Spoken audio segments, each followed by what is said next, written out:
ಹೂವಿನ ಬಟ್ಲಲ್ಲಿ ಕಿತ್ತು ತಂದೆ ನಕ್ಷತ್ರನೆಲ್ಲ ಕಟ್ಟಿ ಮುಗಿಸೋ ಹೊತ್ತಿಗೆ ಬೆಳಕಾದೋಯ್ತಲ್ಲ ಎಲ್ಲ ಮಾಯವಾಯ್ತಲ್ಲ.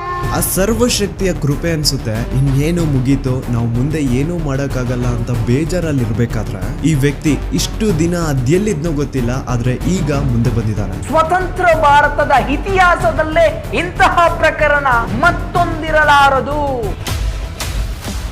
ಸಾಕ್ಷಿ ತಾನೇ ಕೇಳ್ತಾ ಇದ್ರಿ, ಸಾಕ್ಷಿ ತಾನೇ ಬೇಕಿತ್ತು ನಿಮ್ಗೆಲ್ಲ. ಈಗ ಒಂದು ಜೀವಂತ ಸಾಕ್ಷಿ ಮುಂದೆ ಇದೆ, ಈಗ ನ್ಯಾಯ ಇಸ್ಕೊಡಿ.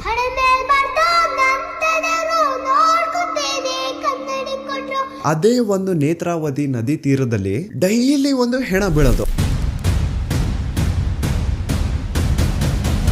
ಸೊ ಆ ಒಂದು ಬ್ಲಾಕ್ ಕಲರ್ SUV ಕಾರ್ಗೂ ಹಾಗೂ ನೇತ್ರಾವತಿ ನದಿ ದಡದಲ್ಲಿ ಸಿಗುತ್ತಿದ್ದಂತಹ ಹೆಣಗಳಿಗೂ ಏನೋ ಒಂದು ಸಂಬಂಧ ಇದೆ ಅಂತ ಭೀಮಗೆ ಗೊತ್ತಾಗುತ್ತಾ. ಈವನ್ ಸಿಗುವಂತಹ ಡೆಡ್ ಬಾಡೀಸ್ ನ ಸಹವಾಸಕ್ಕೆ ಪೊಲೀಸರು ಹೋಗ್ತಿದ್ದಿಲ್ಲ. ಸೊ ಯಾಕೆ ಅಲ್ಲಿನ ಪೊಲೀಸ್ ಅವ್ರಿಗೆ ಯಾರ್ದು ಅಂತ ಭಯ ಇತ್ತು? ಅವಳು ಬಾಡಿನ ಒಂದು ಕಡೆ ಮಣ್ಣು ಮಾಡು ಅಂಡ್ ಅವಳಿಗೆ ಸಂಬಂಧ ಪಡುವಂತಹ ವಸ್ತುಗಳನ್ನ ಇನ್ನೊಂದು ಕಡೆ ಮಣ್ಣು ಮಾಡು.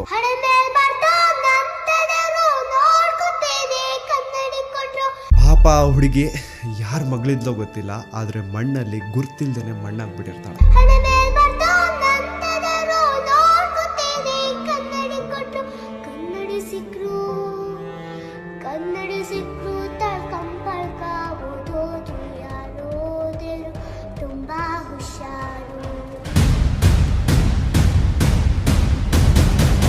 ಅಂಡ್ ಈಗ ಅಸಲಿ ಆಟ ಶುರು.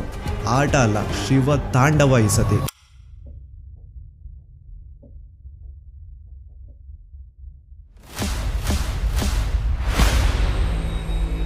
27 ಫೆಬ್ರವರಿ 2025.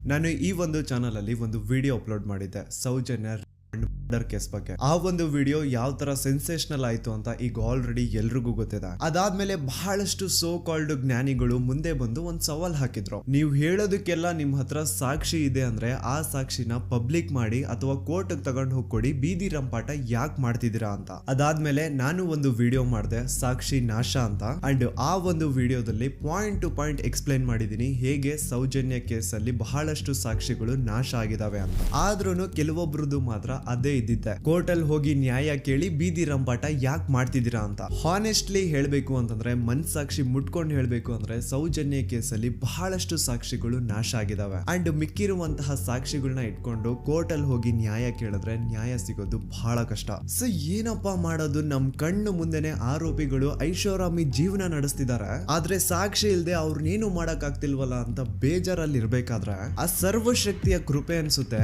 ಇನ್ನೇನು ಮುಗೀತು, ನಾವು ಮುಂದೆ ಏನೂ ಮಾಡಕ್ಕಾಗಲ್ಲ ಅಂತ ಬೇಜಾರಲ್ಲಿ ಇರ್ಬೇಕಾದ್ರೆ ಈ ವ್ಯಕ್ತಿ ಇಷ್ಟು ದಿನ ಅದೆಲ್ಲಿದ್ನೋ ಗೊತ್ತಿಲ್ಲ, ಆದ್ರೆ ಈಗ ಮುಂದೆ ಬಂದಿದ್ದಾನೆ. ಅಂಡ್ ಈ ವ್ಯಕ್ತಿ ಧರ್ಮಸ್ಥಳದಲ್ಲಿ 23 ವರ್ಷಗಳ ಕಾಲ ಕೆಲಸ ಮಾಡಿದಾನೆ. ಅಂಡ್ ಅದು ಯಾವ ತರ ಕೆಲಸ ಗೊತ್ತಾ, ದಣಿಗಳು ಮಾಡಿ ಅಥವಾ ಮಾಡಿ ಬಿಸಾಡಿರುವಂತಹ ಹೆಣಗಳನ್ನ ಯಾರಿಗೂ ಗೊತ್ತಾಗದಿರೋ ರೀತಿ ಎತ್ಕೊಂಡು ಹೋಗಿ ಎಲ್ಲೋ ದೂರದಲ್ಲಿ ಯಾವುದೋ ಕಾಡಲ್ಲಿ ಮಣ್ಣು ಮಾಡ್ಬಿಟ್ಟು ಬರೋದು, ಇದು ಈ ವ್ಯಕ್ತಿಯ ಕೆಲಸ.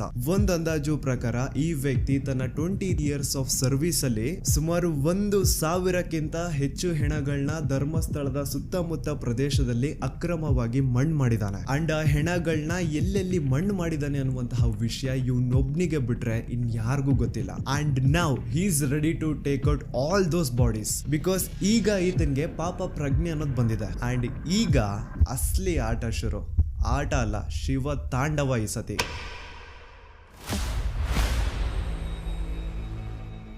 ಇಯರ್ 1995 ಮಂಡ್ಯ ಜಿಲ್ಲೆಯ ಒಂದು ಚಿಕ್ಕ ಹಳ್ಳಿ, ಹೆಸರು ರಾಂಪುರ ಅಂತ. ಈ ಊರಲ್ಲಿ 17 ವರ್ಷದ ಒಬ್ಬ ಹುಡುಗ ಇರ್ತಾನೆ. ಅಂಡ್ ಇವನ್ ಹೆಸರೇ ಭೀಮಾ ಅಂತ. ಒಂದು ದಲಿತ ಕುಟುಂಬಕ್ಕೆ ಬಿಲಾಂಗ್ ಮಾಡುವಂತಹ ಈ ಹುಡುಗನ್ಗೆ ಓದು ಬರಹ ಅನ್ನೋದು ತಲೆಗೆ ಹತ್ತಿರಲ್ಲ. ಸೊ ಇವನು ಸ್ಕೂಲ್ಗೂ ಸಹ ಹೋಗದೆ ಊರಲ್ಲಿ ಖಾಲಿ ಪಿಲಿ ಓಡಾಡ್ಕೊಂಡಿರ್ತಾನೆ. ಭೀಮಾಗೆ ಒಬ್ಬ ಅಣ್ಣ ಇರ್ತಾನೆ. ಅಂಡ್ ಅವನು ಧರ್ಮಸ್ಥಳದಲ್ಲಿ ಇರುವಂತಹ ಶ್ರೀ ಮಂಜುನಾಥ ಸ್ವಾಮಿ ದೇವಸ್ಥಾನದಲ್ಲಿ ಈಗ ಆಲ್ರೆಡಿ ಕೆಲಸ ಮಾಡ್ತಾ ಇರ್ತಾನೆ. ಈ ಕಡೆ ಊರಲ್ಲಿ ಭೀಮಾ ಸ್ಕೂಲ್ಗೂ ಸಹ ಹೋಗದೆ ಎಲ್ಲೂ ಕೆಲ್ಸಕ್ಕೆ ಸಹ ಹೋಗದೆ ಸುಮ್ನೆ ಊರಲ್ಲಿ ಖಾಲಿ ಪಿಲಿ ಓಡಾಡ್ತಾ ಇರೋದನ್ನ ನೋಡಕ್ಕಾಗ್ದೆ ಭೀಮ ಅವ್ರ ಅಣ್ಣ ಭೀಮನ ತನ್ನ ಜೊತೆಗೆ ಧರ್ಮಸ್ಥಳ ಕರ್ಕೊಂಡ್ ಬಂದು ಅದೇ ಶ್ರೀ ಮಂಜುನಾಥ ಸ್ವಾಮಿ ದೇವಸ್ಥಾನದಲ್ಲಿ ಕೆಲ್ಸಕ್ಕೆ ಸೇರಿಸ್ತಾನೆ. ತನ್ನ ಅಣ್ಣನ ಸಹಾಯದಿಂದ ಧರ್ಮಸ್ಥಳಕ್ಕೆ ಬಂದಂತಹ ಭೀಮಗೆ ಅಲ್ಲೇ ಇರುವಂತಹ ಶ್ರೀ ಮಂಜುನಾಥ ಸ್ವಾಮಿ ದೇವಸ್ಥಾನದಲ್ಲಿ ಕೆಲ್ಸನೂ ಸಹ ಸಿಗುತ್ತೆ. ಕೆಲ್ಸ ಏನಪ್ಪಾ ಅಂತಂದ್ರೆ ನೇತ್ರಾವತಿ ಸ್ನಾನಘಟ್ಟ ಹತ್ರ ಕಸ ಹೊಡೆಯುವಂತಹ ಕೆಲ್ಸ. ಆ ಒಂದು ನೇತ್ರಾವತಿ ಸ್ನಾನಘಟ್ಟ ಆ ರೀಜನ್ ಏನಿತ್ತು ಅದನ್ನ ನೀಟಾಗಿ ಇಟ್ಕೊಳ್ಳೋದು ಇವನ್ ಡ್ಯೂಟಿ. ಇವನ್ಗೆ 25 ರೂಪಾಯಿ ಸ್ಟಾರ್ಟಿಂಗ್ ಸಂಬಳ ಇರುತ್ತೆ ಅಂಡ್ ಇರೋದಕ್ಕೆ ಅಂತ ಮಾಹಿತಿ ಕಚೇರಿ ಮೇಲೆ ಒಂದು ರೂಮ್ ನು ಸಹ ಕೊಟ್ಟಿರ್ತಾರೆ. ಇನಿಷಿಯಲ್ ಡೇಸ್ ಅಲ್ಲಿ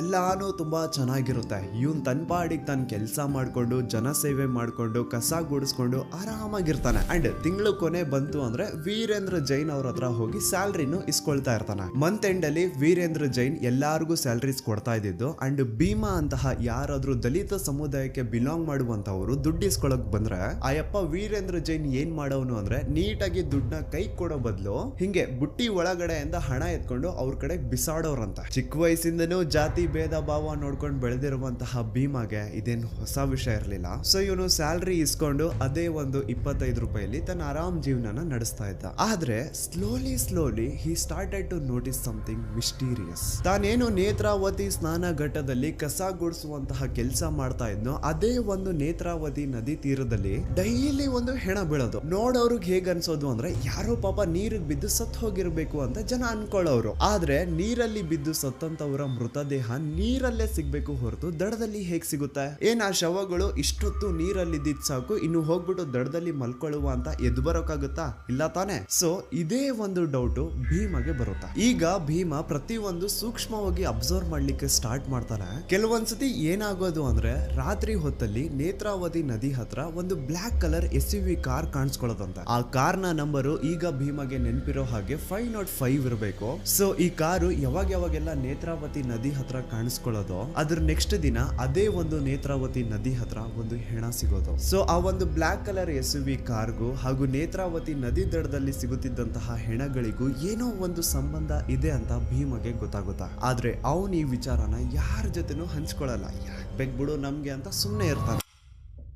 ದೆನ್ ಬರ್ತಾ ಭೀಮ ಕೆಲ್ಸಕ್ಕೆ ಸೇರ್ಕೊಂಡಿದ್ದು 2-3 ವರ್ಷ ಆದ್ಮೇಲೆ ಭೀಮನ ಸೂಪರ್ವೈಸರ್ ರಾಜೇಂದ್ರ ದಾಸ್ ಭೀಮನ ಕರೆಸಿ ಒಂದು ಅಪರಿಚಿತ ಮಹಿಳೆಯ ಹೆಣ ಸಿಕ್ಕಿದೆ, ಅದನ್ನ ಯಾರಿಗೂ ಗೊತ್ತಾಗ್ದಿರೋ ರೀತಿ ಎಲ್ಲಾದ್ರೂ ದೂರದಲ್ಲಿ ತಗೊಂಡು ಹೋಗಿ ನೀನ್ ಮಣ್ಣು ಮಾಡ್ಬೇಕು. ಇಷ್ಟನೋ ಕಷ್ಟನೋ ಭೀಮ ಈ ಒಂದು ಕೆಲ್ಸನ ಒಪ್ಕೊಳ್ಳೇಬೇಕಿತ್ತು. ಇಲ್ಲ ಅನ್ನೋ ಆಗಿರ್ಲಿಲ್ಲ. ಏನೋ ಇದೊಂದ್ಸತಿ ಈ ಕೆಲ್ಸ ಮಾಡು ಅಂತವ್ರೆ ಬಿಡು ಮಾಡ್ಕೊಡುವ ಅಂತ ಭೀಮ ಆ ಕೆಲ್ಸನ ಮಾಡ್ಕೊಡ್ತಾನೆ. ಆದ್ರೆ ಮುಂದೆ ಹೋಗಿ ಅಪರಿಚಿತ ಹೆಣಗಳನ್ನ ಅಕ್ರಮವಾಗಿ ಹೂತ್ ಹಾಕೋದೆ ಭೀಮನ ಕೆಲಸ ಆಗೋಗುತ್ತಾ. ಯಾವ ಒಂದು ಮಾಹಿತಿ ಕಚೇರಿ ಮೇಲೆ ಭೀಮಗೆ ರೂಮ್ ಕೊಟ್ಟಿದ್ರೋ ಅದೇ ಒಂದು ಮಾಹಿತಿ ಕಚೇರಿಯಿಂದ ಭೀಮಗೆ ಡೈಲಿ ಕಾಲ್ ಬರುತ್ತಾ. ಅಂಡ್ ಆ ಕಾಲ್ ಅಲ್ಲಿ ಭೀಮನ ಸೂಪರ್ವೈಸರ್ಸ್ ಇಂತಿಂತ ಕಡೆ ಹೆಣ ಬಿದ್ದಿದೆ ಅಂತ ಹೇಳೋರು. ಅಲ್ಲಿಗೆ ಭೀಮ ಹೋಗಿ ಆ ಹೆಣನ ಎತ್ಕೊಂಡು ಯಾರಿಗೂ ಗೊತ್ತಾಗದೇ ಇರೋ ರೀತಿ ಕದ್ದು ಮುಚ್ಚಿ ಎಲ್ಲಾದ್ರೂ ದೂರದ ಪ್ರದೇಶದಲ್ಲಿ ಅದನ್ನ ಮಣ್ಣು ಮಾಡ್ಬಿಟ್ಟು ಬರೋನು. ಡೈಲಿ 1-2 ಹೆಣಗಳನ್ನ ಹೂತಾಕೋದೆ ಇದನ್ ಕೆಲ್ಸ. ಬೆಳಿಗ್ಗೆ ಒಂದು ಹೆಣ ಬಿದ್ದಿದೆ ಹೋಗಿ ಹೂತಾಕಿ ಬಾ ಅಂತ ಮಾಹಿತಿ ಕಚೇರಿಯಿಂದ ಕಾಲ್ ಬರೋದು. ತಕ್ಷಣಕ್ಕೆ ಭೀಮ ಹೋಗಿ ಆ ಒಂದು ಹೆಣನ ಹೂತಾಕಿ ಬಂದು ಚೂರ್ ರೆಸ್ಟ್ ಮಾಡ್ತಿದ್ದಂಗೆ ಸಂಜೆ ಅಷ್ಟರಲ್ಲಿ ಇನ್ನೊಂದ್ಸತಿ ಕಾಲ್ ಬರೋದು. ಅಗೇನ್ ಭೀಮ ಹೋಗಿ ಇನ್ನೊಂದು ಹೆಣನ ಅಕ್ರಮವಾಗಿ ಹೂತಾಕ್ ಬರೋನು. ಈ ಭೀಮ ಈ ತರ ಬಹಳಷ್ಟು ಹೆಣಗಳನ್ನ ಅಕ್ರಮವಾಗಿ ಹೂತಾಕಿದಾನೆ. ಅಂಡ್ ತನ್ನ ಹೂತಾಕಿರುವಂತಹ ಹೆಣಗಳಲ್ಲಿ ಬಹಳಷ್ಟು ಹೆಣಗಳು ಹೆಂಗಸರ್ದಿರುತ್ತೆ ಹಾಗೂ ಅಪ್ರಾಪ್ತ ವಯಸ್ಸಿನ ಬಾಲಕಿಯರ್ದಿರುತ್ತೆ. ಸೊ ಭೀಮಗೆ ಆಗಿಂದಾನೆ ಪಾಪ ಪ್ರಜ್ಞೆ ಅನ್ನೋದು ಕಾಡ್ತಾ ಇರುತ್ತೆ. ಅಂಡ್ ಇವನು ಬೇಸತ್ ಹೋಗಿರ್ತಾನೆ ತಾನು ಮಾಡ್ತಿರುವಂತಹ ಕೆಲ್ಸದಿಂದ. ಇವನ್ಗೂ ಮದ್ವೆ ಆಗಿರುತ್ತೆ, ಮಕ್ಕಳಿರ್ತಾರೆ, ಅದನ್ನು ಹೆಣ್ಣು ಮಕ್ಕಳಿರ್ತಾರೆ. ಸೊ ಕಂಡವ್ರ ಹೆಣ್ಮಕ್ಳನ್ನ ಅವ್ರ ಮನೆಯವ್ರಿಗೂ ತಿಳಿಸದೆ ಪ್ರಾಪರ್ ಅಂತ್ಯಕ್ರಿಯೆ ಅನ್ನೋದು ಮಾಡದೆ ತಾನು ಹೋಗಿ ಅಕ್ರಮವಾಗಿ ಮಣ್ಣು ಮಾಡಿ ಬರ್ತಾ ಇದ್ರೆ ಎಲ್ಲಿ ಆ ಪಾಪ ತನ್ನ ಮಕ್ಕಳಿಗೂ ತಟ್ಟುಬಿಡುತ್ತೆ ಅನ್ನೋದೊಂದು ಭಯ ಇವನ್ಗೆ. ಆದ್ರೆ ಬೇರೆ ಆಪ್ಷನ್ ಇಲ್ಲ, ಬೇರೆ ವಿಧಿನೇ ಇಲ್ಲ. ಆ ಮಾಹಿತಿ ಕಚೇರಿ ಅವ್ರಿಗೆ ತನ್ನ ಸೂಪರ್ವೈಸರ್ಸ್ಗೆ ನಾನು ಇನ್ಮೇಲೆಯಿಂದ ಈ ಕೆಲಸ ಮಾಡಲ್ಲ ಅಂತ ಏನಾದ್ರು ಹೇಳ್ಬಿಟ್ರೆ ಅವರು ಇವನ್ನ ತುಂಡಾಗಿ ಕತ್ತರಿಸ್ತೀವಿ ಅಂತ ಹೆದರ್ಸಿರ್ತಾರ. ಹೋಗ್ಲಿ ಅಟ್ಲೀಸ್ಟ್ ಪೊಲೀಸ್ ಅವ್ರಿಗಾದ್ರೂ ಈ ವಿಷಯನ ತಿಳಿಸೋಣ, ಪೊಲೀಸ್ ಅವರಿಂದಾದ್ರೂ ಹೆಲ್ಪ್ ತಗೊಳ್ಳೋಣ ಅಂದ್ರೆ ಅಲ್ಲಿನ ಪೊಲೀಸ್ ಅವರು ಬೆಳ್ತಂಗಡಿ ಪೊಲೀಸ್ ಸ್ಟೇಷನ್ ನ ಪೊಲೀಸ್ ಅವರೆಲ್ಲ ವೀರೇಂದ್ರ ಜೈನ್ ನ ಚಾಟುಗಳು. ಅವ್ರಿಗೆ ಸರ್ಕಾರದಿಂದ ಒಂದು ಸಂಬಳ ಸಿಗ್ತಾ ಇದ್ರೆ ವೀರೇಂದ್ರ ಜೈನ್ ಇಂದ ಇನ್ನೊಂದು ಸಂಬಳ ಸಿಗ್ತಾ ಇರುತ್ತೆ. ಭೀಮ ತನ್ನ ಕಣ್ಣಾರೆ ಕಂಡಿದ್ದಾನೆ ಈ ಬೆಳ್ತಂಗಡಿ ಪೊಲೀಸ್ ಅವರು ಪ್ರತಿ ತಿಂಗಳು 1ನೇ ತಾರೀಕು ವೀರೇಂದ್ರ ಜೈನ್ ನ ಮನೆ ಮುಂದೆ ಬಂದು ನಾಯಿಗಳ ತರ ನಿಂತಿರೋರಂತೆ. ಅಂಡ್ ವೀರೇಂದ್ರ ಜೈನ್ ಬಂದು ಅವ್ರಗಳಿಗೆ ಬಿಸ್ಕೆಟ್ ತರ ಹಣ ಹಂಚ್ತಾ ಇದ್ದಿದ್ದು. ಆಗಿನ ಬೆಳ್ತಂಗಡಿ ಪೊಲೀಸ್ ಅವರು ಎಷ್ಟು ಕರಪ್ಟೆಡ್ ಇದ್ರು ಅಂತ ಒಂದು ಇನ್ಸಿಡೆಂಟ್ ಮೂಲಕ ನಿಮ್ಗೆ ಎಕ್ಸ್ಪ್ಲೇನ್ ಮಾಡ್ತೇನೆ.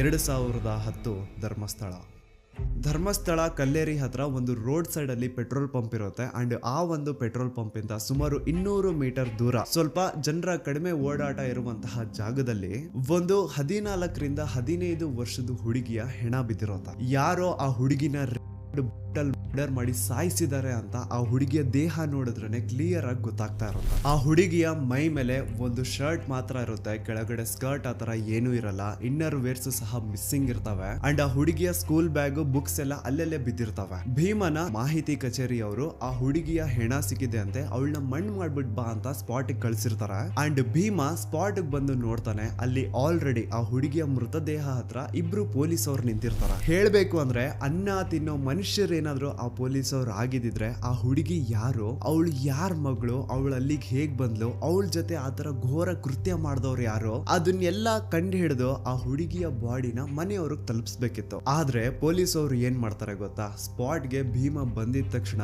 ಅವನ ಕೈಯಿಂದ ಒಂದು ಗುಂಡಿ ತೋಡಿಸಿ ಆ ಒಂದು ಗುಂಡಿ ಒಳಗಡೆ ಆ ಹುಡುಗಿಯ ಬಾಡಿನ ಮುಚ್ಚಾಕು ಅಂತ ಹೇಳ್ತಾರೆ. ಆ ಕಡೆ ಭೀಮ ಗುಂಡಿನ ತೋಡ್ತಾ ಇರ್ಬೇಕಾದ್ರೆ ಈ ಕಡೆ ಪೊಲೀಸ್ ಅವ್ರಿಗೆ ಆ ಹುಡುಗಿಯ ಸ್ಕೂಲ್ ಬುಕ್ಸ್ ಇಂದ ಅವಳ ಅಡ್ರೆಸ್ ಸಿಕ್ಕಿರುತ್ತೆ, ಪಟ್ರಾಮೆ ವಿಲೇಜ್ ಅಂತ ಇರುತ್ತೆ.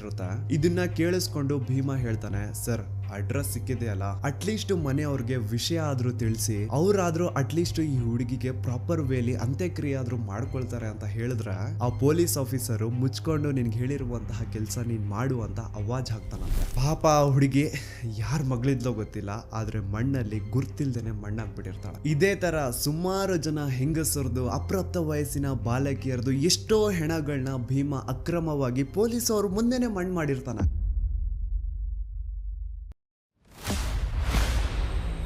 2012 ಧರ್ಮಸ್ಥಳ.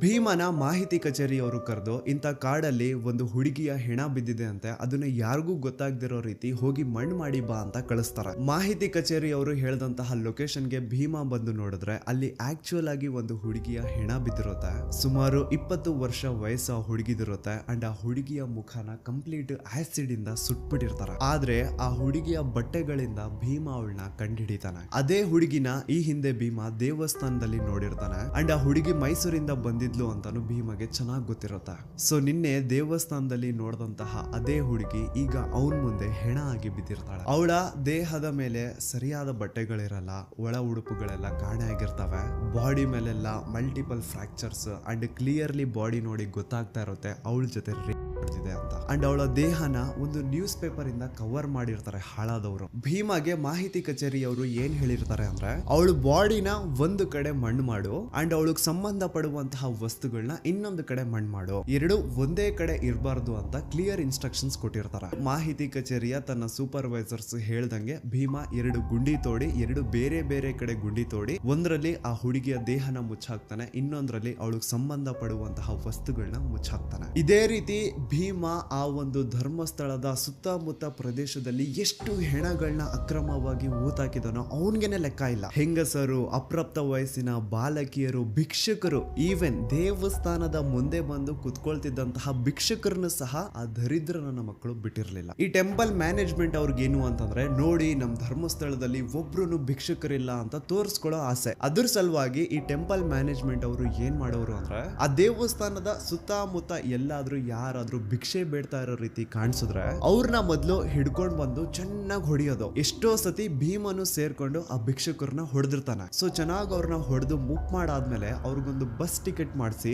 ಮಂಗಳೂರು ಅಥವಾ ಸಕಲೇಶ್ಪುರ ಕಡೆ ಕಳಿಸ್ಬಿಡೋದು. ಹಂಗ್ ಕಳಿಸಾದ್ಮೇಲೆನು ಅಪ್ಪಿ ತಪ್ಪಿ ಏನಾದ್ರು ಆ ಭಿಕ್ಷುಕರು ವಾಪಸ್ ಧರ್ಮಸ್ಥಳಕ್ಕೆ ಬಂದು ಅಲ್ಲಿ ಭಿಕ್ಷೆ ಬೇಡ್ತಾ ಇರೋ ರೀತಿ ಏನಾದ್ರು ಕಾಣಿಸ್ಕೊಂಡ್ರೆ ಅವ್ರನ್ನ ಈ ಸತಿ ಹಿಡ್ಕೊಂಡ್ ಬಂದು ಬರೀ ಹೊಡಿತಾ ಇರ್ಲಿಲ್ಲ, ಚಿತ್ರ ಹಿಂಸೆ ಕೊಟ್ಟು ಸಾಯಿಸೋರಂತ. ನೆಕ್ಸ್ಟ್ ದಿನ ಮಾಹಿತಿ ಕಚೇರಿಯವರು ಭೀಮನ ಕರೆಸಿ ಭೀಮ ಆ ಭಿಕ್ಷುಕರ ಮೃತದೇಹನ ಎತ್ಕೊಂಡೋಗಿ ಎಲ್ಲೋ ದೂರದಲ್ಲಿ ಯಾವ್ದಾದ್ರು ಒಂದು ಕಾಡಲ್ಲಿ ಮಣ್ಣು ಮಾಡ್ಬಿಟ್ಟು ಬರ್ಬೇಕಿತ್ತು. ಈ ತರ ಭೀಮ ಬಹಳಷ್ಟು ಹೆಣಗಳನ್ನ ಎತ್ಕೊಂಡು ಹೋಗಿ ಧರ್ಮಸ್ಥಳದ ಸುತ್ತಮುತ್ತ ಪ್ರದೇಶದಲ್ಲಿ ಅಕ್ರಮವಾಗಿ ಮಣ್ಣು ಮಾಡಿದಾನೆ. ಅಂಡ್ ನಾನು ಆಗ್ಲೇ ಹೇಳ್ದಂಗೆ ಇವನು ಅತಿ ಹೆಚ್ಚಾಗಿ ಮಣ್ಣು ಮಾಡಿರುವಂತಹ ಶವಗಳು ಒಂದು ಹೆಂಗಸರದು, ಇನ್ನೊಂದು ಅಪ್ರಾಪ್ತ ವಯಸ್ಸಿನ ಬಾಲಕಿಯರದು. ಅಂಡ್ ಈ ಮಹಿಳೆಯರದು ಹಾಗೂ ಅಪ್ರಾಪ್ತ ವಯಸ್ಸಿನ ಬಾಲಕಿಯರದು ಶವಗಳು ಭೀಮಗೆ ಧರ್ಮಸ್ಥಳದಲ್ಲಿ ಇರುವಂತಹ ರಜತಾದ್ರಿ ಗೋದಾವರಿ, ಸಾಕೇತ್, ನೇತ್ರಾವತಿ, ಗಂಗೋತ್ರಿ ಅಂಡ್ ನರ್ಮದಾ ಈ ಒಂದು ಹೆಸರಿರುವಂತಹ ಲಾಡ್ಜಸ್ ಅಲ್ಲಿ ಅವುಗಳ ರೂಮ್ಸ್ ಅಲ್ಲಿ ಸಿಗ್ತಾ ಇದ್ದಿದ್ದು. ಅಂಡ್ ಈ ಎಲ್ಲಾ ಲಾಡ್ಜಸ್ ದಣಿಗಳದು. ಅಂಡ್ ಆ ಹೆಣ್ಮಕ್ಳದ್ದು ಏನು ಶವಗಳು ಸಿಗ್ತಾ ಇತ್ತೋ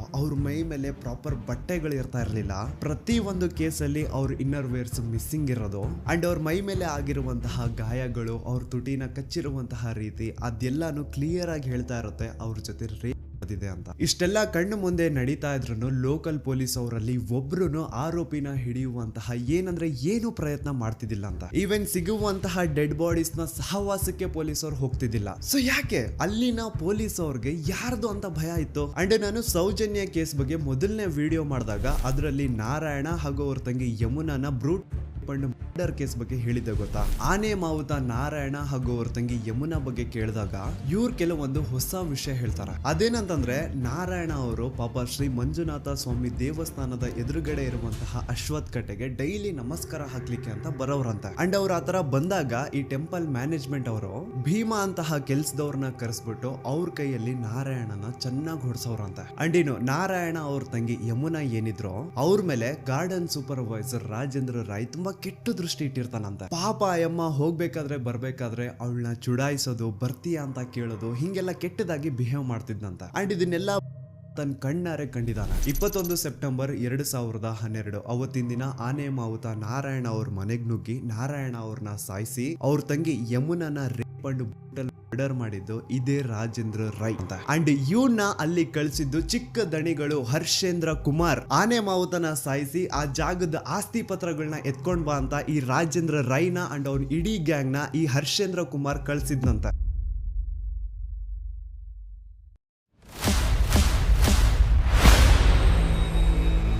9 ಅಕ್ಟೋಬರ್ 2012 ಭೀಮಾ ಊರಿಗೆ ಹೋಗಿರ್ತಾನೆ. ಅಂಡ್ ಮಧ್ಯರಾತ್ರಿ 11-12 ಗಂಟೆ ಹಾಗೆ ಭೀಮನ ಮ್ಯಾನೇಜರ್ ಆದಂತಹ ಬಾಲಕೃಷ್ಣ ಅವ್ರ ಕಡೆಯಿಂದ ಕಾಲ್ ಬರುತ್ತೆ. ಅಂಡ್ ಅವರು ಕಾಲ್ ಮಾಡಿ ಎಲ್ಲಿದ್ಯಾ ಬೇಗ ಬಾ, ಇಲ್ಲಿ ಒಂದು ಹುಡುಗಿಯ ಹೆಣ ಬಿದ್ದಿದೆ, ಇದನ್ನ ಬೇಗ ಮಣ್ಣು ಮಾಡಬೇಕು ಅಂತ ಕರೀತಾರೆ. ಆದ್ರೆ ಭೀಮಾ ಇಲ್ಲ ಸಾಹೇಬ್ರೆ ನಾನು ಊರಿಗೆ ಬಂದಿದ್ದೀನಿ ಬರೋಕ್ಕಾಗಲ್ಲ ಅಂತ ಹೇಳಿದಾಗ ಹಾ ನೀನ್ ಊರಿಗೆ ಹೋಗಿದ್ಯಾ, ಹೇಳ್ದೆ ಕೇಳ್ದೆ ಯಾವಾಗ ಊರಿಗೆ ಹೋದೆ ನೀನು, ನಿಮ್ಗೆಲ್ಲ ಹೇಳೋರ್ ಕೇಳೋರ್ ಯಾರು ಇಲ್ವಾ ಅಂತ ಬೈಕೊಂಡು ಕಾಲ್ ಕಟ್ ಮಾಡ್ತಾರೆ. ನೆಕ್ಸ್ಟ್ ದಿನ ಅಂದ್ರೆ 10 ಅಕ್ಟೋಬರ್ 2012 ಭೀಮಾ ಊರಿಂದ ಧರ್ಮಸ್ಥಳಕ್ಕೆ ವಾಪಸ್ ಬರ್ತಾನೆ. ಅಂಡ್ ಬಂದಾದ್ಮೇಲೆ ಅವನಿಗೆ ಗೊತ್ತಾಗುತ್ತೆ ಹಿಂದಿನ ದಿನ ಮಧ್ಯರಾತ್ರಿ ತನ್ನ ಮ್ಯಾನೇಜರ್ ಬಾಲಕೃಷ್ಣ ಕಾಲ್ ಮಾಡಿ ಯಾವ ಒಂದು ಹುಡುಗಿಯ ಹೆಣನ ಹೂತಾಕ್ಬೇಕು ಅಂತ ಹೇಳಿದ್ನೋ ಆ ಹೆಣ ಬೇರೆ ಯಾರ್ದು ಅಲ್ಲ ಸೌಜನ್ಯದಿರುತ್ತೆ. ಮೇ ಬಿ ಹಿಂದಿನ ದಿನ ಏನಾದ್ರೂ ಭೀಮಾ ಧರ್ಮಸ್ಥಳದಲ್ಲೇ ಇದ್ದಿದ್ರೆ ಸೌಜನ್ಯನ ಬಾಡಿನೇ ಸಿಗ್ತಾ ಇರ್ಲಿಲ್ಲ ಅನ್ಸುತ್ತೆ. ಯಪ್ಪಾ ನನಗೆ ಒಂದು ಅರ್ಥ ಆಗ್ತಾ ಇಲ್ಲ, ಊರಲ್ಲಿ ಎಲ್ಲಾದ್ರೂ ಒಂದು ಅಪರಿಚಿತ ಹೆಣ ಬಿದ್ರೆ ಅದಕ್ಕೂ ಟೆಂಪಲ್ ಮ್ಯಾನೇಜ್ಮೆಂಟ್ ಅವ್ರಿಗೂ ಏನ್ ಸಂಬಂಧ? ಯಾರಿಗೂ ಇಲ್ದೇ ಇರುವಂತಹ ಚಿಂತೆ ಇವ್ರುಗಳಿಗೆ ಯಾಕೆ ಅಂತ. ಒಂದು ಅಪರಿಚಿತ ಹೆಣ ಅಂದ್ಮೇಲೆ ಅದು ಪೊಲೀಸ್ ಅವ್ರ ಜವಾಬ್ದಾರಿ, ಮುಂದೆ ಏನ್ ಮಾಡ್ಬೇಕು ಅನ್ನೋದು ಅವ್ರಗಳ ತಲೆನೋವು. ಸೊ ಎಲ್ಲೋ ಸಂಬಂಧನೇ ಇಲ್ಲದೆ ಬಿದ್ದಿರುವಂತಹ ಹೆಣಗಳಿಗೂ ದಣಿಗಳಿಗೂ ಟೆಂಪಲ್ ಮ್ಯಾನೇಜ್ಮೆಂಟ್ ಅವ್ರಿಗೂ ಏನ್ ಸಂಬಂಧ? ಈ ಪ್ರಶ್ನೆನ ನೀವು ನನಗ್ ಕೇಳೋದಲ್ಲ, ಆ ನಕಲಿ ಧರ್ಮಾಧಿಕಾರಿ ಇದಾನಲ್ವಾ ಅವನ್ಗೆ ಹೋಗ್ಬಿಟ್ಟು ಕೇಳಿ. ಯಾಕಪ್ಪ ಎಲ್ಲಿ ಅಪರಿಚಿತ ಹೆಣ ಸಿಕ್ಕರು ಯಾಕೆ ನಿಮ್ಮವ್ರು ಹೋಗ್ಬಿಟ್ಟು ಅದನ್ನ ಅಕ್ರಮವಾಗಿ ಹೂತಾಗಿ ಬರೋರು? ಯಾಕೆ ಈ ಕೆಲಸನ ಮಾಡೋರು? ಈ ಪ್ರಶ್ನೆನ ನೀವು ಹೋಗ್ಬಿಟ್ಟು ಆ ಧರ್ಮಾಧಿಕಾರಿಗೆ ಆ ಟೆಂಪಲ್ ಮ್ಯಾನೇಜ್ಮೆಂಟ್ ಅವ್ರಿಗೆ ಕೇಳಿ. ನಿಮ್ಗೆ ಸೌಜನ್ಯ ಪ್ರಕರಣದ ಪ್ರಮುಖ ಸಾಕ್ಷಿ ರವಿ ಪೂಜಾರಿ ಬಗ್ಗೆ ಲಾಸ್ಟ್ ವಿಡಿಯೋದಲ್ಲಿ ಹೇಳಿದ್ದೆ. ಸೊ ಸತ್ತಿರುವಂತಹ ಆ ರವಿ ಪೂಜಾರಿನ ಬೆಸ್ಟ್ ಫ್ರೆಂಡೇ ಈ ಭೀಮಾ. ಸೌಜನ್ಯ ಕೇಸು ಹೊರಗೆ ಬಂದ್ಮೇಲೆ ಆ ರವಿ ಪೂಜಾರಿ ಪಾಪ ಫುಲ್ಲು ಟೆನ್ಷನ್ ಅಲ್ಲಿ ಕುಡ್ಕೊಂಡು ಊಟ ನಿದ್ದೆ ಇಲ್ಲದೆ ಓಡಾಡ್ತಾ ಇರ್ತಾನಂತೆ. ಸೊ ತನ್ನ ಬೆಸ್ಟ್ ಫ್ರೆಂಡ್ ನ ಆ ಒಂದು ಪರಿಸ್ಥಿತಿನ ನೋಡಕ್ಕಾಗದೆ ಭೀಮಾ ಹೋಗ್ಬಿಟ್ಟು ರವಿ ಪೂಜಾರಿ ಹತ್ರ ಮಾತಾಡ್ತಾನೆ. ಯಾಕೆ ಮಗ ನೀನು ತುಂಬಾ ಟೆನ್ಷನ್ ಅಲ್ಲಿ ಕಾಣಿಸ್ತಾ ಇದೆಯಾ, ಕುಡ್ಕೊಂಡು ಓಡಾಡ್ತಿದ್ಯಾ, ಮನೆಯವ್ರಿಗೆಲ್ಲ ತುಂಬಾ ದುಡ್ಡು ಕಳಿಸಿದ್ಯಾ ಅಂತ, ಇಲ್ಲಿ ಬೇರೆ ಯಾರ್ಯಾರಿಗೂ ಸಾಲಗಳು ಕೊಡ್ತಿದ್ಯಾ, ಏನ್ ಕತೆ ಅರ್ಥ ಆಗ್ತಿಲ್ವಲ್ಲ, ಇಷ್ಟೊಂದು ದುಡ್ಡು ನಿನ್ನ ಹತ್ರ ಎಲ್ಲಿಂದ ಬಂತು ಅಂತ ಭೀಮಾ ಒತ್ತಿ ರವಿ ಪೂಜಾರಿ ಹತ್ರ ಕೇಳಿದಾಗ ಆಗ ಕೊನೆಗೆ ರವಿ ಪೂಜಾರಿ ಬಾಯ್ ಬಿಡ್ತಾನೆ. ಅಂಡ್ ರವಿ ಪೂಜಾರಿ ಭೀಮನ ಮುಂದೆ ಏನ್ ಹೇಳ್ತಾನೆ ಅಂದ್ರೆ ಮೊನ್ನೆ ಸೌಜನ್ಯ ಅಂತ ಒಂದು ಹುಡುಗಿಯ ಹೆಣ ಸಿಕ್ತಲ್ವಾ, ನಿನಗ್ ಗೊತ್ತಾ ಆ ಹುಡುಗಿ ಜೊತೆ ಹಂಗ್ ಮಾಡಿರೋದು ಯಾರು ಅಂತ? ಭೀಮಾ ಇಲ್ಲ ನನಗ್ ಗೊತ್ತಿಲ್ಲ ಅಂದಾಗ ಅದಕ್ಕೆ ರವಿ ಪೂಜಾರಿ ಹೇಳ್ತಾನೆ ಆ ಹುಡುಗಿ ಸೌಜನ್ಯ ಜೊತೆ ಆತರ ಮಾಡಿದ್ದು ಬೇರೆ ಯಾರು ಅಲ್ಲ, ಚಿಕ್ಕ ದಣಿಗಳ ಹರ್ಷೇಂದ್ರ ಕುಮಾರ್ ಅಂಡ್ ಆ ಹುಡುಗಿನ ಸಾಯಿಸಿ ಅವಳ ದೇಹನ ಎಲ್ಲಾದ್ರೂ ಬಿಸಾಡ್ರಿ ಅಂತ ಚಿಕ್ಕ ದಣಿಗಳು ಹೇಳಿದ್ರು. ಈ ವಿಷಯ ನಾನ್ ಎಲ್ಲೂ ಹೊರಗಡೆ ಬಿಟ್ಕೊಡ್ಬಾರ್ದು ಅಂತ ದಣಿಗಳು ನನಗೆ 25,000 ದುಡ್ಡು ಸಹ ಕೊಟ್ರು ಅಂತ ರವಿ ಪೂಜಾರಿ ಭೀಮನ ಮುಂದೆ ಹೇಳಿದಾನೆ. ಭೀಮಗೆ ಇದೆಲ್ಲ ಎಕ್ಸ್ಪೆಕ್ಟೆಡ್ ಇತ್ತು. ಸೊ ಅವನ್ಗೆ ರಿಯಲ್ ನೇಮ್ಸ್ ನ ಕೇಳಿದಾಗ ಅಂತ ಶಾಕ್ ಏನೂ ಆಗಿಲ್ಲ. ಭೀಮಗೆ ಈ ವಿಷಯ ಯಾಕೆ ಶಾಕಿಂಗ್ ಅನ್ಸಲ್ಲ ಅಂದ್ರೆ ಇಷ್ಟು ವರ್ಷಗಳ ಕಾಲ ಅವನೇನು ಅಕ್ರಮವಾಗಿ ಹೆಣಗಳನ್ನ ಹೂತಾಕಿ ಬರ್ತಾ ಇದ್ದಾನೋ ಅದೆಲ್ಲ ದಣಿಗಳು ಮಾಡಿಟ್ಟಿರುವಂತಹ ಕರ್ಮಕಾಂಡಗಳು ಅಂತ ಅವನಿಗೆ ಚೆನ್ನಾಗಿ ಗೊತ್ತಿದೆ. ಸೊ ಹಾಗಾಗಿ ಈಗ ರವಿ ಪೂಜಾರಿ ರಿಯಲ್ ನೇಮ್ಸ್ ನ ಹೇಳಿದ್ರು ಸಹ ಭೀಮಗೆ ಏನ್ ಶಾಕಿಂಗ್ ಅನ್ಸಿಲ್ಲ ಅದು. ಬಟ್ ಶಾಕಿಂಗ್ ಅನ್ಸಿದ್ ಏನು ಅಂದ್ರೆ ಭೀಮ ಹಾಗೂ ರವಿ ಪೂಜಾರಿ ನಡುವೆ ಈ ಒಂದು ಮಾತುಕತೆ ಆಗಿದ್ದು ಸ್ವಲ್ಪ ದಿನ ಆದ್ಮೇಲೆ ರವಿ ಪೂಜಾರಿ ಮಿಸ್ಟೀರಿಯಸ್ ಆಗಿ ಸತ್ ಹೋಗ್ತಾನೆ. ಆ ರವಿ ಪೂಜಾರಿ ಮಾಡ್ಕೊಂಡು ಸತ್ತೋದ ಅಂತ ಪೊಲೀಸ್ ಅವ್ರು ಹೇಳ್ತಾರೆ. ಆದ್ರೆ ರವಿ ಪೂಜಾರಿ ನಿಜವಾಗ್ಲೂ ಹೇಗ್ ಸತ್ತೋದ, ಅವನ್ನ ಯಾರು ಸಾಯಿಸಿದ್ರು, ಅವನ್ನ ಯಾಕೆ ಸಾಯಿಸಿದ್ರು, ಇದೆಲ್ಲ ವಿಷಯ ಭೀಮಗೆ ಚೆನ್ನಾಗಿ ಗೊತ್ತಿದೆ. ಸೊ ರವಿ ಪೂಜಾರಿನ ನಿಗೂಢ ಸಾವು ಆದ್ಮೇಲೆ ಭೀಮಗೆ ಒಂಥರ ಮನ್ಸಲ್ಲೇ ಭಯ ಸ್ಟಾರ್ಟ್. ಒಬ್ಬ ರೂಮ್ ಬಾಯ್ ಆಗಿ ಇಷ್ಟು ನಿಯತ್ತಾಗಿ ಅಷ್ಟು ವರ್ಷಗಳ ಕಾಲ ಕೆಲಸ ಮಾಡ್ಕೊಂಡು ಬಂದಂತಹ ಆ ರವಿ ಪೂಜಾರಿನೇ ಇವರು ಉಳಿಸಿಲ್ಲ. ಇನ್ನು ನನ್ನ ಬಿಡ್ತಾರ, ನಾನ್ ಬೇರೆ ಇವ್ರು ಮಾಡಿರುವಂತಹ ಕೊಲೆಗಳನ್ನೆಲ್ಲ ಎತ್ಕೊಂಡು ಹೋಗಿ ಮಣ್ಣು ಮಾಡಿ ಬಂದವನು, ನಾನ್ ಎಲ್ಲಾದ್ರೂ ಇನ್ ಫ್ಯೂಚರ್ ಯಾರ ಮುಂದೆ ಆದ್ರೂ ಬಾಯಿ ಬಿಟ್ಬಿಡ್ತೀನೇನೋ ಅಂತ ನನ್ನ ಇವತ್ತಿಲ್ಲ ನಾಳೆ ಮುಗಿಸ್ತಾರೆ. ಈ ತರ ಒಂದು ಭಯ ಭೀಮನ ಮನ್ಸಲ್ಲಿ ಸ್ಟಾರ್ಟ್ ಆಗಿ ಭೀಮ ತನ್ನ ಇಡೀ ಕುಟುಂಬನ ಕರ್ಕೊಂಡು ಹಿಂದೆ ಒಂದೂನು ಸುಳಿವು ಬಿಡದೆ ಬೇರೆ ರಾಜ್ಯಕ್ಕೆ ಓಡಿ ಹೋಗ್ತಾನೆ. ಈಗ ಸೌಜನ್ಯ ಪ್ರಕರಣದಲ್ಲಿ ಆಗ್ತಿರುವಂತಹ ಬೆಳವಣಿಗೆಗಳು ನೋಡಿ ಮಹೇಶ್ ಶೆಟ್ಟಿ, ತಿಮ್ರೋಡಿ ಅವರು, Girish sir, Jayant sir and ಊರಿನ ಜನ ಎಲ್ಲ ದಣಿಗಳ ವಿರುದ್ಧ ನಿಂತಿರೋದ್ ನೋಡಿ ಈಗ ಈ ಭೀಮಗೆ ಧೈರ್ಯ ಬಂದು ಇವನು ಸಾಕ್ಷಿ ಹೇಳಲಿಕ್ಕೆ ಮುಂದೆ ಬಂದಿದ್ದಾನೆ. But he and his family needs safety and security. ಸಾಕ್ಷಿ ಸಂರಕ್ಷಣಾ ಕಾಯ್ದೆ ಅಡಿಯಲ್ಲಿ ಈತನ್ಗೇನಾದ್ರೂ ಸಂರಕ್ಷಣೆ ಸಿಕ್ಕರೆ ಈತ ಪ್ರತಿ ಒಂದು ವಿಷಯನ ಕೋರ್ಟ್ ಮುಂದೆ ಹೇಳಲಿಕ್ಕೆ ರೆಡಿ ಇದ್ದಾನೆ. ರೀಸೆಂಟ್ಲಿ ಭೀಮ ಯಾರಿಗೂ ಗೊತ್ತಾಗ್ದಿರೋ ರೀತಿ ಧರ್ಮಸ್ಥಳ ಗ್ರಾಮಕ್ಕೆ ವಾಪಸ್ ಹೋಗಿ ಕೊನೆಯದಾಗಿ ಅಕ್ರಮವಾಗಿ ಮಣ್ಣು ಮಾಡಿ ಮುಚ್ಚಾಕಿರುವಂತಹ ದೇಹನ ಹೊರಗೆ ತೆಗೆದು ಆ ಒಂದು ಅಸ್ಥಿ ಪಂಜರಗಳನ್ನ ತಂದು ತನ್ನ ಜೊತೆಗೆ ಇಟ್ಕೊಂಡಿದ್ದಾನೆ. ಅಂಡ್ ಈಗ ಆ ಒಂದು ಅಸ್ಥಿ ಪಂಜರನ ಪೊಲೀಸ್ ಸ್ಟೇಷನ್ಗೆ ಸಬ್ಮಿಟ್ ಮಾಡಿ ತಾನು ಕೂಡ ಸರೆಂಡರ್ ಆಗಿರ್ತಾನೆ. ಅಂಡ್ ಈ ವ್ಯಕ್ತಿಗೆ ಈಗೇನಾದ್ರೂ ಸಾಕ್ಷಿ ಸಂರಕ್ಷಣಾ ಕಾಯ್ದೆ ಅಡಿಯಲ್ಲಿ ಸಂರಕ್ಷಣೆ ಸಿಕ್ಕರೆ ಆ 23 ವರ್ಷಗಳ ಕಾಲ ತಾನೇನು ಧರ್ಮಸ್ಥಳದ ಸುತ್ತಮುತ್ತ ಪ್ರದೇಶದಲ್ಲಿ ಅಕ್ರಮವಾಗಿ ಹೂತಾಕಿರುವಂತಹ ಹೆಣಗಳಿದಾವೋ ಅದನ್ನೆಲ್ಲ ಹೊರಗೆ ತೆಗೆಯೋದಕ್ಕೆ ರೆಡಿ ಇದ್ದಾನೆ. ಇನ್ ಕೇಸ್ ಹೀಗೆ ಆಯ್ತು ಅನ್ಕೊಳ್ಳಿ, ರಾಶಿ ಅಸ್ಥಿ ಪಂಜರಗಳು ಹೊರಗೆ ಬೀಳ್ತಾವೆ. ಈಗ ಇಷ್ಟೆಲ್ಲ ಸತ್ಯ ಗೊತ್ತಾದ್ಮೇಲೂ ನೀವಿನ್ನೂ ಆ ನಕಲಿ ದೇವಮಾನವ ವೀರೇಂದ್ರ ಜೈನ್ ಅವ್ರ ತಮ್ಮ ಹರ್ಷೇಂದ್ರ ಜೈನ್ ಅಂಡ್ ಅವ್ರ ಇಡೀ ಕುಟುಂಬನ ಸಪೋರ್ಟ್ ಮಾಡ್ತೀರಾ ಅಂತಂದ್ರೆ ನಾಚಿಕೆ ಆಗ್ಬೇಕು ನಿಮ್ಗಳ ಜನ್ಮಕ್ಕೆ. ಸಾಕ್ಷಿ ತಾನೇ ಕೇಳ್ತಾ ಇದ್ರಿ, ಸಾಕ್ಷಿ ತಾನೇ ಬೇಕಿತ್ತು ನಿಮ್ಗೆಲ್ಲ. ಈಗ ಒಂದು ಜೀವಂತ ಸಾಕ್ಷಿ ಮುಂದೆ ಇದೆ, ಈಗ ನ್ಯಾಯ ಇಸ್ಕೊಡಿ. ಹೆಚ್ಚು ಕಡಿಮೆ 1,000 ಜನ ದಿಕ್ಕಿಲ್ಲ ದೆಸ ಇಲ್ಲ, ಅವ್ರ ಮನೆಯವ್ರಿಗೆ ಅವ್ರು ಸತ್ತಿದ್ದಾರೆ ಅನ್ನುವಂತಹ ವಿಷಯನೂ ಗೊತ್ತಿಲ್ಲ, ಹಂಗ ಮಾಡಿ ಅವ್ರನ್ನ ಮುಚ್ಚಾಕಿದಾರೆ. ಇಷ್ಟು ಕೇಳಿದ್ಮೇಲೆ ನಿಮ್ ರಕ್ತ ಕುದಿತಿಲ್ಲ ಅಂತಂದ್ರೆ ಏನ್ ಹೇಳ್ಬೇಕಿನ್ನ. ನಮ್ ದೂತ ಸಭೆಯ ಪ್ರಜೆಗಳಿಗೆ ಅಂಡ್ ಯಾರೆಲ್ಲ ಕರ್ನಾಟಕದ ಮೂಲೆಯಿಂದ ಈ ಒಂದು ವಿಡಿಯೋನ ನೋಡ್ತಾ ಇದ್ರು ನಿಮ್ಮಲ್ಲೆಲ್ಲ ಕೇಳ್ಕೊತಾ ಇದೀನಿ, ನೀವು ಜಸ್ಟ್ ವಾಟ್ಸಪ್ ಸ್ಟೇಟಸ್ ಹಾಕಿದ್ರೆ, ಇನ್ಸ್ಟಾದಲ್ಲಿ ಸ್ಟೋರಿ ಹಾಕಿದ್ರೆ ಸಾಲಲ್ಲ. ಈ ಸತಿ ಬೀದಿಗಿಳಿದು ಪ್ರತಿಭಟನೆ ಮಾಡ್ಲೇಬೇಕು. ಈ ಅನ್ಯಾಯದ ವಿರುದ್ಧ ಪ್ರತಿ ಒಬ್ರು ಧ್ವನಿ ಎತ್ತಬೇಕು. ಅಂಡ್ ಈ ಸತಿ ಯಾವನಾದ್ರೂ ಕಚಡ ನನ್ನ ಮಗ ಮಧ್ಯದಲ್ಲಿ ಬಂದು ಹಿಂದೂ ಮುಸ್ಲಿಂ ಅಂತ ಕಡ್ಡಿ ಏನಾದ್ರೂ ಅಲ್ಲಾಡಿಸಿದ್ರೆ ಆ ನನ್ನ ಮಗನ್ನ ಚಪ್ಲಿಲ್ ಹೊಡಿರಿ. ಇಲ್ಲಿ ಸ್ಕ್ರೀನ್ ಮೇಲೆ ಏನ್ QR ಕೋಡ್ ಕಾಣಿಸ್ತಾ ಇದೆಯೋ ಇದನ್ನ ಸ್ಕ್ಯಾನ್ ಮಾಡಿ ಅಥವಾ ಡಿಸ್ಕ್ರಿಪ್ಷನ್ ಬಾಕ್ಸ್ ಅಲ್ಲಿ ನಾನೊಂದು ಲಿಂಕ್ ಕೊಟ್ಟಿರ್ತೀನಿ, ಆ ಒಂದು ಲಿಂಕ್ ಮೇಲೆ ಕ್ಲಿಕ್ ಮಾಡಿ ನಿಮ್ ಮುಂದೆ ಒಂದು ಫಾರ್ಮ್ ಓಪನ್ ಆಗುತ್ತಾ. ನೀವು ನಿಜವಾಗ್ಲೂ ಧರ್ಮಸ್ಥಳದಲ್ಲಿ ಆಗಿರುವಂತಹ ಅನ್ಯಾಯದ ವಿರುದ್ಧ ಜಸ್ಟಿಸ್ ನ ಡಿಮ್ಯಾಂಡ್ ಮಾಡ್ತಿದ್ದೀರಾ ಅಂತಂದ್ರೆ ಪ್ಲೀಸ್ ಆ ಒಂದು ಫಾರ್ಮ್ ನ ಫಿಲ್ ಮಾಡಿ. ಅಂಡ್ ಕೇವಲ ನೀವು ಒಂದೇ ಆ ಫಾರ್ಮ್ ನ ಫಿಲ್ ಮಾಡೋದಲ್ಲ, ನಿಮ್ಮವರಿಂದನೂ ಆ ಫಾರ್ಮ್ ನ ಫಿಲ್ ಅಪ್ ಮಾಡಿಸಿ. It will be really helpful for us in legal battle. And ಇನ್ನೊಂದು ವಿಷಯ, ಈ ಒಂದು ವಿಡಿಯೋ ಕಂಪ್ಲೀಟ್ ಕಾಪಿರೈಟ್ ಫ್ರೀ ಇದೆ. ಇನ್ ಕೇಸ್ ಏನಾದ್ರೂ ಈ ವಿಡಿಯೋ ನನ್ನ ಚಾನಲ್ ಇಂದ ಡಿಲೀಟ್ ಅಥವಾ ಬ್ಲಾಕ್ ಆಯ್ತು ಅಂದ್ರೆ ನೀವು ಯಾರು ಬೇಕಿದ್ರು ನಿಮ್ ಚಾನಲ್ ಅಲ್ಲಿ ಈ ಒಂದು ವಿಡಿಯೋನ ಅಪ್ಲೋಡ್ ಮಾಡ್ಕೋಬಹುದು. ಇನ್ ಕೇಸ್ ಈ ವಿಡಿಯೋ ನನ್ನ ಚಾನಲ್ ಇಂದ ಡಿಲೀಟ್ ಆಯ್ತು ಅಂದ್ರೆ. ಸೊ ಈ ಸತಿ it's A final war and ಈ ಸತಿ ನಿಮ್ ಎಲ್ರದ್ದು ಸಪೋರ್ಟ್ ಸೌಜನ್ಯ ಪರ ಹೋರಾಟಗಾರರಿಗೆ ಇರುತ್ತೆ ಅಂತ ಭಾವಿಸ್ತಾ ನಾನು ನಿಮ್ಮ ದೂತ ಸಮೀರ್ MD ಮತ್ತೆ ಸಿಗ್ತೀನಿ ನೆಕ್ಸ್ಟ್ ವಿಡಿಯೋದಲ್ಲಿ.